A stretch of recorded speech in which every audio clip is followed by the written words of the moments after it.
समुद्र के किनारे छोटी सी गौरैया ने एक गड्ढे में घोंसला बनाया था। उसमें उसने 2 अंडे दिए थे। एक दिन सुबह जब वो दाना चुगने निकली तो उसने सोचा, यहाँ तो आसपास कोई नहीं है जो मेरे अंडों को नुकसान पहुँचा सकता है। ये सोचकर वो उड़ गई, पर संयोग से दाना चुगने में शाम हो गई।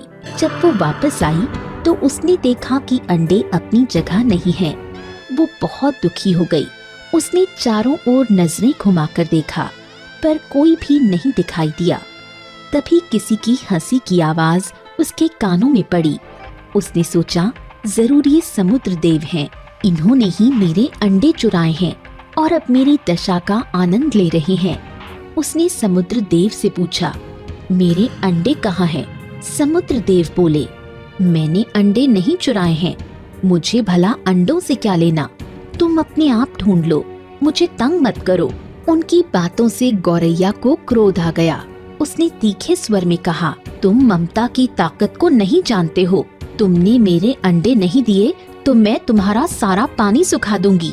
माँ अपने बच्चों के लिए कोई भी खतरा मोल ले सकती है। विशाल समुद्र ने अहंकार भरे शब्दों में कहा, तू तो नन्ही सी चिड़िया है। तेरी औकात नहीं कि तू मुझे सुखा सके। तू कोशिश करके देख ले। गौरैया अत्यधिक क्रुद्ध होकर समुद्र की लहरों को देखने लगी। फिर उसने अपना काम शुरू कर दिया। अपनी छोटी सी चोंच से पानी भर भर कर लाती और किनारे पर उड़ेल देती। इसी समय उसकी कुछ सहेलियां आ गईं। उन्होंने कहा, गौरैया, तुम दाना चुगने नहीं आई? तुम यहाँ क्या कर रही हो? गौरैया ने कहा, मैं सागर का पानी सुखाकर अपने अंडे वापस लूंगी। तुम लोग जाओ, मुझे अपना काम करने दो। उन्होंने कहा, ये काम असंभव है, तुम कैसे करोगी? पर गौरैया ने उनकी बातें अनसुनी कर दी। दृढ़ निश्चय के साथ वो काम में लगी रही। थक जाने पर थोड़ा विश्राम कर लेती और फिर काम में लग जाती। भूखी प्यासी गौरैया को काम करते हुए 3-4 दिन बीत गए। उसकी हालत खराब होने लगी। सारे पंछियों को चिंता होने लगी। उन्होंने आपस में विचार करके निश्चय किया कि वो गरुड़ के पास जाएंगे। सब मिलके गरुड़ देव के पास सहायता के लिए गए। गरुड़ ने उनसे आने का प्रयोजन पूछा। पक्षियों ने सारी बात गरुड़ देव को बता दी और कहा, आज अनर्थ होने वाला है, आप गौरैया की मदद कीजिए। गरुड़ देव समुद्र के किनारे जाकर गौरैया से बोले, क्या मैं इस कार्य में तुम्हारी सहायता कर सकता हूँ? मेरी चोंच तुमसे बड़ी है। गौरैया ने हिम्मत दिखाते हुए कहा, मैं ये कार्य स्वयं करूँगी। ये मेरी समस्या है, मुझे मदद नहीं चाहिए।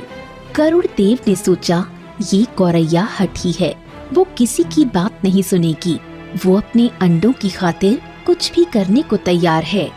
गरुड़ देव तब भगवान विष्णु के पास पहुँचे और उनसे विनती की, हे देव, आप तो सृष्टि के निर्माता हैं। एक नन्ही सी चिड़िया अपनी संतान की खातिर समुद्र का पानी सुखाने की जिद पर अड़ी है। वो एक असंभव कार्य है, आप ही कुछ चमत्कार कीजिए। विष्णु जी बोले, पक्षीराज गरुड़, ये गौरैया कितनी तल्लीनता के साथ अपने लक्ष्य को पूरा करने में लगी है। मैं उसके विश्वास और दृढ़ता को देखकर बहुत खुश हूँ। फिर उन्होंने समुद्र देवता से निवेदन किया, हे समुद्र देव, आप पीछे हट जाएं। गौरैया को उसका अंडा लेने का पूरा हक है। माँ की ममता को चुनौती मत दीजिए। माँ अपने बच्चों की रक्षा के लिए कोई भी कदम उठा सकती है। समुद्र देवता ने विष्णु भगवान की आज्ञा मानकर सिर झुकाया और पीछे हट गए। गौरैया ने दौड़कर अपने अंडे निकाल लिए। समुद्र देव ने गौरैया से क्षमा मांगते हुए कहा, आज तुम्हारे विश्वास की जीत हुई। गौरैया अति प्रसन्न होकर बोली, मैंने अपना प्रण पूरा किया और अंडे प्राप्त कर लिए। जिस प्रकार दृढ़ निश्चय के कारण गौरैया का प्रयास सफल हुआ, उसके आगे विशाल समुद्र को भी नतमस्तक होना पड़ा। उसी तरह किसी व्यक्ति का इरादा पक्का हो तो सारी सृष्टि उसे सफलता दिलाने में जुट जाती है। इस कहानी से हमें बहुत बड़ी शिक्षा मिलती है। कोशिश करने वालों की कभी हार नहीं होती। दोस्तों, आपको ये कहानी अच्छी लगी हो तो इसे लाइक और शेयर जरूर करें। धन्यवाद।